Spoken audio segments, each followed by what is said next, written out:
सबसे बड़े शिव भक्त की अनोखी कहानी कहता है बैजनाथ धाम। भोले भंडारी संकटों से उबारते हैं, मुश्किल घड़ी में राह दिखाते हैं। तभी तो भक्त क्या देवता भी अपने कष्टों के निवारण के लिए भोले भंडारी की शरण में जाते हैं। शिव का ऐसा ही एक धाम है बैजनाथ धाम। सबसे बड़े शिव भक्त की अनोखी कहानी कहता है बैजनाथ धाम। भोले भंडारी संकटों से उबारते हैं, मुश्किल घड़ी में राह दिखाते हैं। तभी तो भक्त क्या देवता भी अपने कष्टों के निवारण के लिए भोले भंडारी की शरण में जाते हैं। शिव का ऐसा ही एक धाम है बैजनाथ धाम। कांगड़ा के बैजनाथ धाम में महादेव के सबसे बड़े भक्त ने अपनी भक्ति की परीक्षा दी थी। अपने 10 सिरों की बलि देकर रावण ने लिख दी भक्ति और आस्था की नई कहानी। लेकिन रावण से एक भूल हो गई।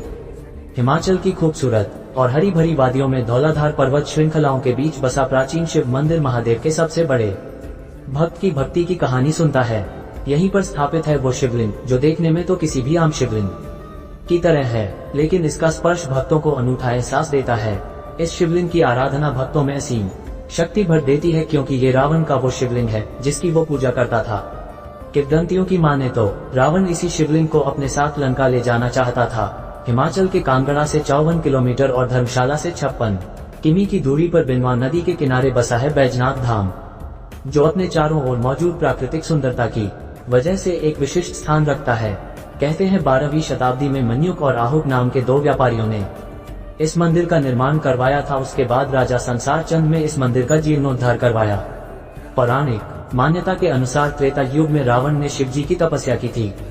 कठोर तप के बाद भी जब महादेव प्रसन्न नहीं हुए तो अंत में रावण ने एक एक कर अपने सिर काटकर हवन कुंड में आहुति देकर भगवान शिव को अर्पित करना शुरू कर दिया। 10वां और अंतिम सिर कट जाने से पहले शिव जी ने प्रकट होकर रावण का हाथ पकड़ लिया और एक वैद्य की तरह ही रावण के सभी सिरों को पुनः स्थापित कर दिया।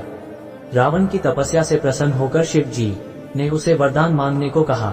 रावण ने कहा, मैं आपके शिवलिंग स्वरूप को लंका में स्थापित करना चाहता हूँ। शिव जी ने तथास्तु कहा और अंतर्ध्यान हो गए। अंतर्ध्यान होने से पहले शिव जी ने अपने शिवलिंग स्वरूप 2 चिन्ह रावण को देने से पहले कहा था कि इन्हें जमीन पर मत रखना। जब रावण लंका को चला तो रास्ते में गोकर्ण क्षेत्र में पहुंचा तो रावण को लघु शंका लगी। उसने बैजू नाम के ग्वाले को सब बात समझाकर शिवलिंग पका दिए और शंका निवारण के लिए चला गया।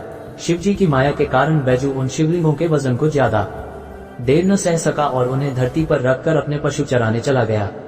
इस तरह दोनों शिवलिंग वहीं स्थापित हो गए। जिस मंजूषा में रावण के दोनों शिवलिंग रखे थे, उस मंजूषा के सामने जो शिवलिंग था वह चंद्रभाल के नाम से प्रसिद्ध हुआ और जो पीठ की ओर था वह बैजनाथ के नाम से जाना गया।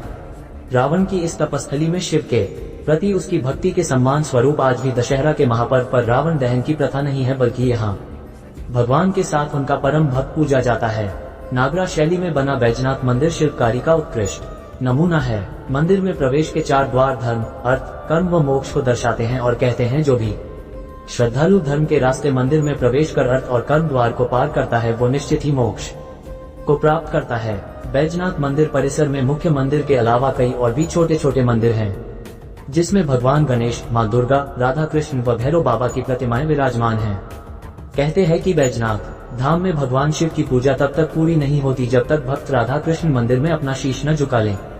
माघ कृष्ण चतुर्दशी को यहाँ विशाल मेला लगता है, जिसे तारा रात्रि के नाम से जाना जाता है। इसके अलावा महाशिवरात्रि और सावन के महीने में शिव भक्तों की भारी भीड़ उमड़ती है।